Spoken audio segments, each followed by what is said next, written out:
পাখি ও মৌমাছির গল্প। একদিন এক বিকেলবেলা একটি পাখি একটি গাছের ডালে এসে বসলো।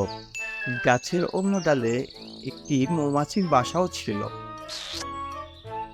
সেদিক থেকে একটি ছোট্ট মৌমাছি পাখির সামনে দিয়ে উড়ে যাচ্ছিল।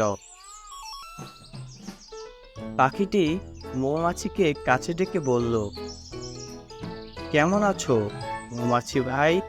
মৌমাছিটি উত্তর দিল, ভালো, তুমি কেমন আছো?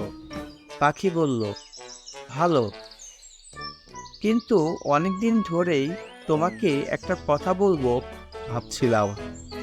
মৌমাছিটি জিজ্ঞাসা করলো, কি কথা পাখি ভাই? পাখিটি বলল, মধুর জন্য তুমি কত কঠোর পরিশ্রম করো, কিন্তু লোকজন তোমাকে না জানিয়েই তা নিয়ে যায়, এতে তোমার দুঃখ হয় না? মৌমাছিটি উত্তরে বলল, না। পাখিটি অবাক হয়ে জিজ্ঞাসা করল, কেন মৌমাছি ভাই? হাসি মুখেই মৌমাছি জবাব দিল, কারণ তারা কখনোই আমার মধু তৈরি করার শিল্প আমার কাছ থেকে চুরি করতে পারবে না।